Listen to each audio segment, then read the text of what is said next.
What's going on, everybody? Welcome on into another 216 show, and I have special guest here with me, competitive eater Nick Wehry. What are you you're second, what in the world now? Second, third? Oh no, I'm up to sixth. And now in the world, there's been some shifting between last year's Nathans and everything, but we'll see. Hopefully, after next few contests, that goes up a little bit. All right. So you know how we do on the 216 show. Welcome in. Give us a like, subscribe on all of our channels at Network 216. I am Jared Fatty Bates, host of Legal Ham to Face and the 216 show. Nick, I can't thank you enough for coming on here. You're about to be peppered with a whole bunch of questions, but I know you love pepper, so that works out, right? Yeah, that's perfect. Anybody who can relate it to food, I'm good to go. All right, bud. So you're coming to Cleveland on June 6th for the qualifier for the Nathan's hot dog eating competition at Parma for the Parma rib cook-off. Why don't you let some people know what your day is like leading up to a competition like this, like coming to Cleveland, all the traveling and everything? Sure. So for this one, for example, it's pretty regular. I'll fly in the night before. So Wednesday evening, I'll fly in. Get to the hotel, check in. I'll probably on the way to the hotel, stop at a grocery store of some nature and get anything that I, obviously can't travel with, big liquids and what have you. So get some Gatorade, coconut water, maybe some amino acids if I didn't travel, and just stuff to live on. So I stay pretty empty. Other than that, get to the hotel, check in, drink some smooth move tea. So everybody moves along next day in the morning, and then wake up next morning. I'll probably have some media to do. So go to some news stations and do some in person, some Zoom interviews. In this instance, I'll be going to the event itself, like Parma Ribbon Rock. I believe starts around like 11 or noon or something. Starts more like midday. So I'll be going over there prior to that, spending a little bit of time over at the contest. Probably around 3, I'll head back to my hotel just to mentally get to where I need to be, and then back probably around 5 because the actual qualifier itself is, I think, 6. So. Now, qualifiers, you're pretty much saving yourself for the 4th of July, which is the huge event that everybody watches.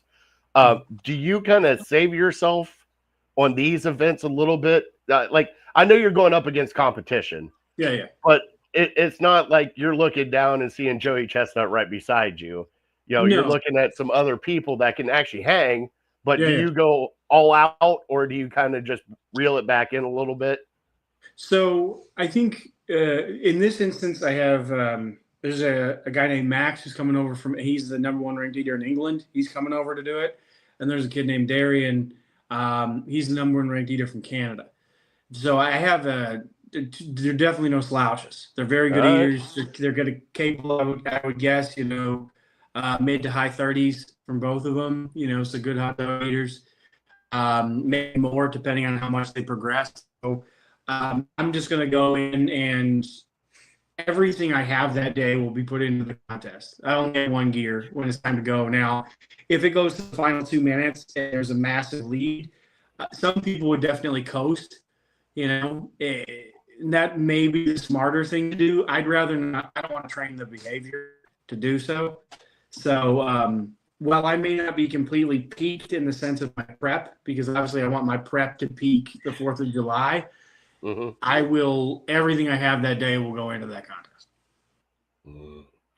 I can't wait. Now, obviously you don't put any mustard, any sauce, any of that nature on your dogs as you're going to town. But if you were outside and just eating a dog yourself, are you mustard guy? Because we have a little thing going on here between Stadium Mustard and Burtman's Mustard. And which one do you prefer? And I don't know if you've had either one of those. Have you? Them back. All right. Am I breaking up or are you breaking up? I just got you back. I lost you for like 30 seconds. So you said, are you Stadium Mustard or? Burtman's Mustard. Have you had either one? I have not. I've had a lot of mustards. Back in my bodybuilding days, I lived on as many low-cal mustards as possible. Everything from tilapia, eggs, chicken, beef. It went on everything. as far as mustards go, and we're speaking in generalities and specifically on hot dogs, when I'm recreationally eating hot dogs, Mm. um, I'm a Dijon or spicy brown mustard guy, followed but my favorite mustard, and this is legitimate. This is not a media talking piece. This is nothing. Nathan's their Coney Deli mustard. It's almost like a stone ground, very similar to like a stone ground mustard. Hmm. Very, very good. That's probably my favorite mustard, but it's very hard to find here down in Florida. So I typically live with I'll go with the Dijon mustard on a hot dog. Okay, I am with you. I do the golden browns Yeah, on my. Oh yeah, that you gotta get that spicy brown on there, and just yeah, spicy brown with some onions, and just mm-hmm. yeah. Miki is going to be like spicy brown mustard. She likes raw onions on there too. It's Oh just yeah, like like this is not my deal. really. Yeah, this is not my deal. Like I'm. Oh yeah, she does sauerkraut and or Oh, red onions and mustard. I'm like, but I like a chili cheese dog or just mustard. oh yeah. Mickey's my kind of girl. You gotta go with the crowd. Oh yeah. Yeah. All right. So now, now that we're talking about it, okay. So your family, obviously, you guys are competitive eaters in the world. You and Mickey are amazing. I can hear her in the background. All right. Um, when you guys travel, what's it like for you guys actually traveling to all these different places? You have a young family. Mhm. I know your kids come with you guys a lot. Mhm. What is that like for you as a family traveling, and how does that kind of work out? Especially when you guys are doing these competitions together, Mhm. with the kids and everything else. How does that work out for you guys? So we find I think we find more balance every time we do it, and obviously it's evolving as the kids get older and what have you, have different needs and but it's very nice to have somebody that understands what 70 brats in 8 minutes or 250 chicken wings feels like. Understands the travel because like some contests she may do alone, I may do alone, we may do together. Traveling together is a little bit easier sometimes because it'll be like, oh, I grabbed your dunking liquid. Oh, did you grab the hot water heater or basically the kettle? Did you Mhm. grab the such and such? So we catch each other a lot with that. It's a very good balance. Um, Also just we develop much better into how to get into where we both need to be.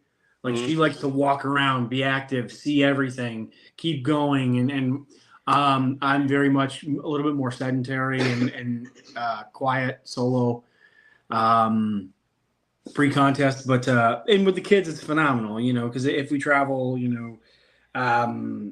with Max or when Sylvie and William, the older kids come, it's fun to help them see people from different places, different cultures, different foods. People who look different, sound different, are the same but different.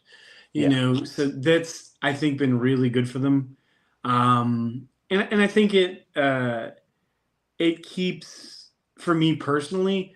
It keeps some of my contest anxiety away. Just having anxiety about being a good dad, making sure Yeah. Oh they're yeah. all in the same Oh yeah. areas. Yeah. No, I 100% get that because that's an everyday Right. anxiety. Like Yeah. that those are questions in the car that you're not prepared to answer that come from the back seat that you're like, all right, why don't you ask your mother that? I That's don't know it. how to answer. I don't know how to parent this question that you just Yeah. gave I never thought I'd become the because I said parents me. until you have kids. And the thing is my wife yells at me all the time because I actually do it. I'm like, because I said so. And they're like, but why? And all of a sudden I hear from the kitchen, they want an answer. If you give them an answer, they'll leave you alone. I'm like, because I'm your dad. That's why. Yeah. I don't have a good answer. All right. All the foods that you do, and obviously you eat a smorgasbord of everything. You've done bologna, you've done chicken wings, you have done. By the way, congratulations on the Cubano Championship belt. 26 Cubano sandwiches. Oh boy, on that one. Is there some foods that you don't like? You just despise. Like it's like, nope, I'm not doing it. This is where I draw the line. I don't know if there's a hard no to any foods. With that said, pickles or oysters would be it would take a a very nice check to get me to travel and do that contest, or a really awesome charity because then at least I'd put my best into it. I don't think I would do very well at those two foods, but outside of that, there hasn't been anything. There are foods that are maybe more difficult in the moment or in Mm. contest, but for the most part, it's just a lot of fun going and getting to try different foods. What are some of the difficult contests that you do? Like Mm. because I mean you're consuming so much Mm. in a short amount of time, and obviously anything with bread kind of has to hurt a little bit because of Yeah, it's bread. it's voluminous. Yeah, bread can be tough. Typically, anything with bread, a lot of times it's dunking. So Hmm. different contests bring different challenges. Um, Fudge or sweets contests, those the sweets process much faster. So your digestion of, let's say, 12 pounds, 8 pounds of sweets is going to be faster than 55 hot dogs and buns because all the fats and proteins are going to take longer to break down. So like your when your blood sugar starts to spike, let's say after 317 donut holes or 9 pounds of fudge, your temperature might go up a little bit and your digestion might be a little wonky for a little bit.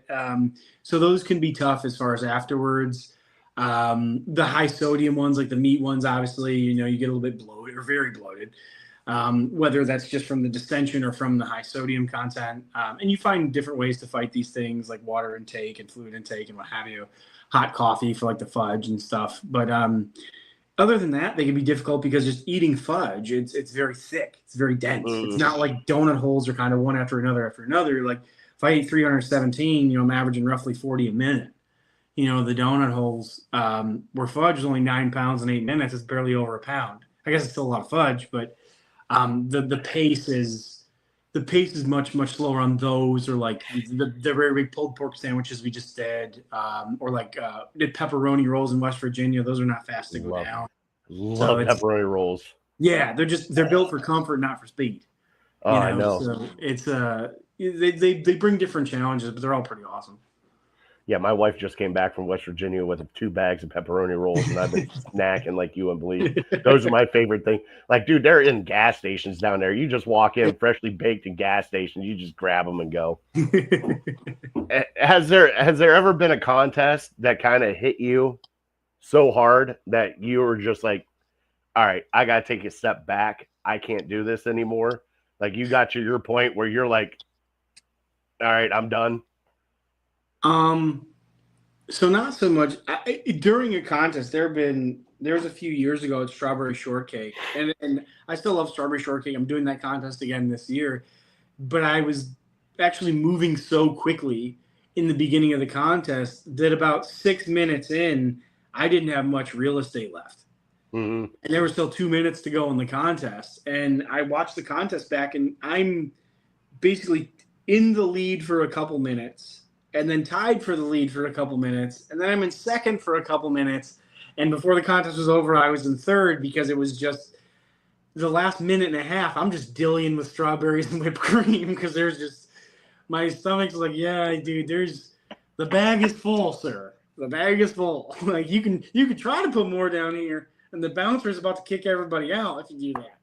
The way they came in, so it was just, and some of it is, some days your stomach just expands better than others. No, Hmm. it's kind of no different than other in athletics. There are days when your body just cooperates. It's just like dancing. Everything moves well. Everything's smooth. Um, and then there's other days when it's rough. And so that was one of those times where I felt really bad because I know there were some people there in the crowd cheering for me, and it's just like I didn't have anything left in the tank that day. All right, what is one of your favorite competitions? Now I know, hey, I know you're a pistachio king. All Yeah, right. yeah. So that's a fun one, of course. That was the first big victory for me out there in Santa Monica, right on the pier. Um, Hard boiled eggs holds a place in my heart, obviously, because I won the short form hard boiled egg eating contest and then proposed immediately afterwards. So that'll always hold a place. I met Miki at the gym the morning of the Nathan's hot dog eating contest, so that one's always there. Buffalo. People are great to me up there when we go up to Wingfest. And then, like, honestly, this qualifier, or when we've done Ohio-based contests, so we used to do like Cincinnati brats, we did pumpkin pie in Jeffersonville. We doing the qualifier in Parma. It's those two places, I will say, like, so those Ohio-based contests, and then in Buffalo, there's just for whatever reason for me, I have a very warm reception in those places, so those hold a special place in my heart as well. All contests do, but those two places really feel kind of like a home away from home.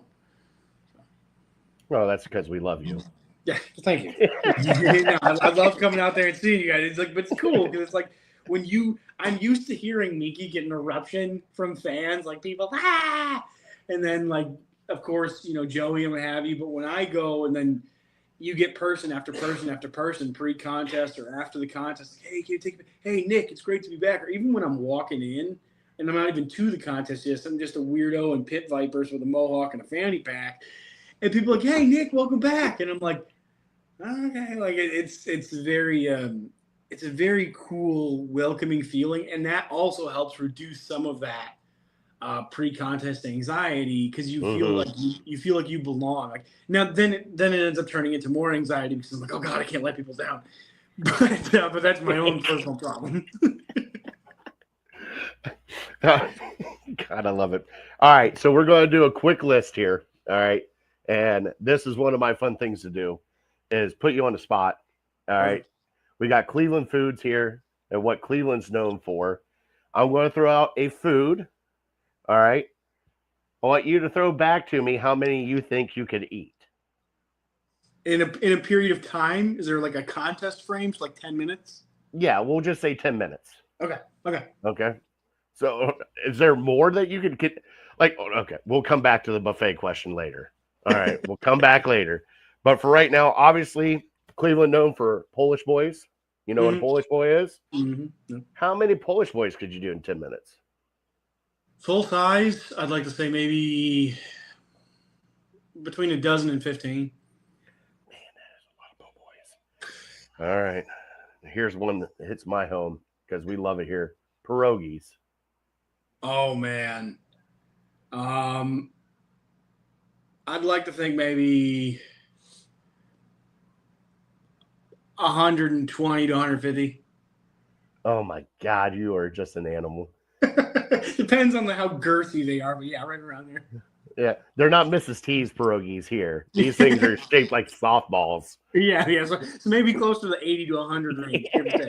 Yeah, we don't mess around with the little baby pierogies here. They come out on their own plate most of the time. All right, corned beef sandwiches. Obviously, here we're known for our delis. Yeah. How many corned beef sandwiches or actual corned beef could you put down? Corned beef, I'd love to do like a 10-minute contest with corned beef. I'd like to think maybe I'd get around 12 pounds corned beef down in the contest. Yeah. Now, you said you did get like 10 pounds of bologna down, a little over 10 about pounds 10 of and 5/8 pounds of bologna. I think corned beef would be a little bit slower moving because the bologna is kind of a little bit more slippery, but I think the taste would be a little bit more sustainable with corned beef. All right. We also have our pizza here. Cleveland style pizza. Little thin crust. It's not as thick as most pizzas. The thin crust is going to go down. So I did a pizza contest in Virginia, and that was a thicker, like heartier crust. And I think I ended up doing like 9 pounds in 8 minutes of that one. So I'd like to think maybe I get like 12 pounds of Cleveland pizza down. All right. Last but not least, and I'm bringing it up because it's not a Cleveland thing, but it's definitely a Cincinnati thing and an Ohio thing. Skyline chili. Oh, man. That one at one point was a contest way back when. I never got to do it. I'd love to see if I get maybe like 16, maybe like 2 gallons of, roughly 16 to 18 pounds of Skyline chili down. That'd be great. There's noodles with that too, right? Yeah, no, I know that, but like it's so heavy and dense with the chili and the cheese and the noodles. I'd like to think maybe like around that 16-pound mark, I'd be able to get down. Like, it's tough. The tough part is going to be making sure everything's clean and moving on to the next one. But yeah, right around there would be cool. Hey, let Mickey know that we'll give you the 5-way. Throw the raw onions on it for you too. Then she would very quickly surpass me in that time. Oh my god, I love it. But thank you for coming on the show tonight. I appreciate everything you do. Obviously, we joke around behind the scenes and everything else before the show started. I love you guys. I'm so glad you guys are coming back to Cleveland, coming to Parma. Can't wait to meet you guys in person. Yeah, I'm sorry. All right. So let everybody know your socials, everything. Let them know where they can find you and what events you guys got coming up, where they can meet you at, those kind of things. I'm giving you the floor, bud. Sure. So, appreciate it. Of course, the socials is going to be at Nick Wehry, NICKWEHRY, pretty much across all the socials. I don't have a TikTok for the kids. I apologize. I probably should have one, but all the other socials or at Mickey and Nick, you can watch our couples escapades there, or thecouple.com is the web where you can keep up with us there.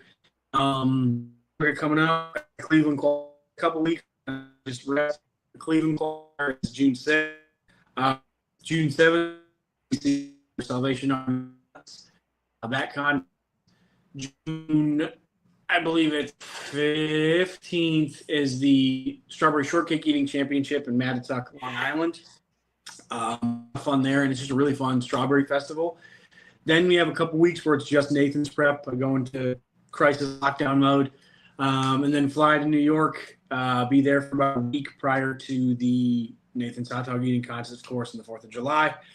So any of those, you'd love to see people there, any of those contests. And then in late July, probably be in Mystic Lake, Minnesota for ribs.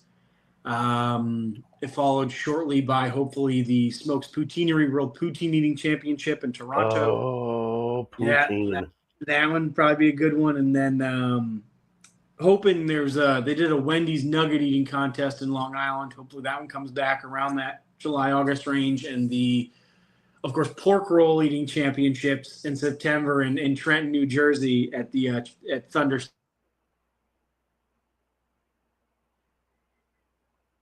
You froze on me. We had a little glitch in the system, so sorry. We did pause. We paused the show for just a second. You were talking about the pork roll contest in New Jersey. Yes. Trenton Thunder Stadium. That pork roll contest is definitely coming back in September. And then after that, the only one I'm 100% sure of is St. Elmo Shrimp Cocktail. Beginning of December. That's the weekend of the Big Ten Championship game in Indy. So I'll definitely be going back out there for that. Okay, now I got to ask you 2 questions because you brought up shrimp cocktail. Dude, I have not been to St. Elmo's. I have heard their cocktail sauce is freaking amazing. It's intense, man. If you're a horseradish guy, like Mickey loves it. Like for me, it's like those are nice nasal passages. Bam, bam, bam. You're like, ah! But they're honestly everything out there. If you get a chance to go to Indy, you can go to St. Elmo. Obviously, of course, do the shrimp cocktail. But that whole, St. Elmo's and Harry and Izzy's, that restaurant group, just phenomenal. The team there is outstanding. Let them know we sent you. They'll take care of you. They're great people. So phenomenal food and just phenomenal people out there. So definitely check it out. Yeah, I heard that cocktail sauce cleans your sinuses out for at least 3 weeks. Yeah, you'll be good to go. You'll be like one of those Ricola commercials, Oh, is it like hitting smelling salts? Yeah, it's kind of like just straight. Yeah, you're just cleared. Like I don't even. Instead, the next time I run out of smelling salts, I should just bottle some of that and just bring it in like a prescription bottle to the gym. All right. So last question before we get off here. I know you love all food. You're all these competitions. What's one of your normal favorite meals that you like to eat? Just meal. Just you. No competition. Yeah. Just you and Mickey sitting down for dinner. What's one of your favorite meals? Honestly, we're super like we're kind of boring people. Just chicken and avocado with the veg. That's a basic one. We both love avocado. Or sometimes at home, we'll buy basically just sometimes like different short ribs or what have you. We might do like a bulgogi at home over rice and what have you. You know, occasionally she'll do like an Odan broth and do like hard boiled eggs and Odan broth and with daikon and those are some of the favorites that we do at home. We'll make homemade spring rolls occasionally. Like that's a lot of fun for us too. Like things that are slightly involved where her and I can just kind of take our time, make things and do them. Those are definitely some of the favorites. Then just occasionally if it just I'll buy a tube of sugar cookie dough and just be a fatty. Oh yeah, pot stickers. We'll do homemade pot stickers too. Yeah, like there are large benefits to having a Japanese missus, you know, and that is one of them. So I could probably ramble on for hours, but from your basic chicken and veg and avocado to pot stickers, Odan, you know, spring rolls, things like that. So Let her know. So my wife is allergic to shellfish. So ah, we don't do it that often, but like when she goes down to West Virginia or goes away, me and the boys go out and it is like a free for all. So we went to a Japanese steakhouse here in Cleveland, oh, right? So we nice. went there. As soon as we sit down, their first time ever seeing hibachi, all that. I'm like, all right, let's go. So we're sitting there. My son looks at me, and goes, "Hey, can I get a salmon roll?" I'm like, I guess so. He goes, can I get the eel sauce with that too? I'm like, sure. He goes, Dad, can I have the eel also? I'm like, are you serious right now? Then I'm looking Awesome. at the other one. I'm looking at the other one going, yeah, I want the shrimp. I'm like, I know what you want. And he goes, can I try the tuna too? I'm like, what is going like our bill is going to be $300 before we get out of here, son. Like, what are you guys doing to me? Like, I know we don't get it that often. Doesn't mean we get to blow out the whole car door with it. Like, you gotta go easy with this. But I love because Yeah. it's my thing with them. Because I love sushi. I love Yeah. fresh stuff. Love fresh Yeah. food. So it's always fun doing stuff like that. Oh, 100%. 100%. It's been really cool with like Max and the kids. Like whenever we go out with the kids, we love trying new places and we'll tell them like the rule is you're not going to be chicken fingers and grilled cheese. Like you got to try something new. You don't have to Yeah. like something new, but you have to try something new. And like for the most part, Max especially, um, like Sylvie, my daughter, loves anything she can crack open. Crab, lobster, anything she can crack open. She loves like shellfish. Basically, like I'm like, of course, your Yeah. taste is very. And then with Max, it's pretty much anything. There's a place Umi near us, and they'll do a lot of different from. Or anytime we do sushi, Max will do salmon, tuna, eel. He's tried like jellyfish. He's tried chicken feet. He's tried pretty much everything. Soft shell crab.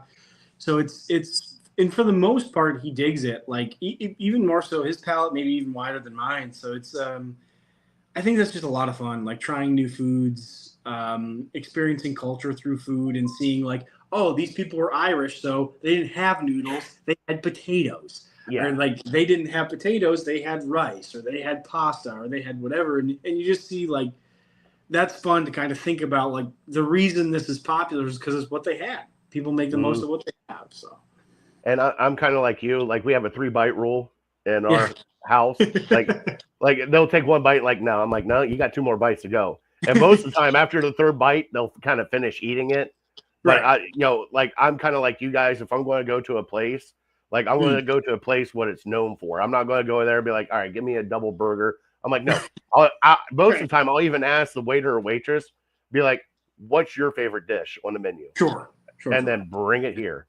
Yeah. Like, Yeah. and then that way, I mean, because food's obviously I love food. I mean, except my food's a little bit more processed than yours. Yeah. That's fair. That's fair. Mine's normally Oreos and Reese Well, cups and yeah, I mean, there you can't go wrong there. I just saw they have a chocolate covered pretzel Oreo now. Like that looks. I haven't tried it yet, but that looks really good. Or they brought back the vanilla birthday cake Oreo. That to me is just top tier. Top tier. yeah, as long as it's not the confetti cake one. Oh, that's dude, I love it. That's like I'm a Do child. you? Confetti. Oh, dude, confetti Oh cake God, flavored stuff. There's a giant veiny muscular small child sitting in the chair right now that loves like cookie dough, confetti cake. Like Miki had pancakes the other day and she was like, Do you want me to undercook some of them for you, you weirdo? Because she knows I like runny pancakes or slightly undercooked French toast.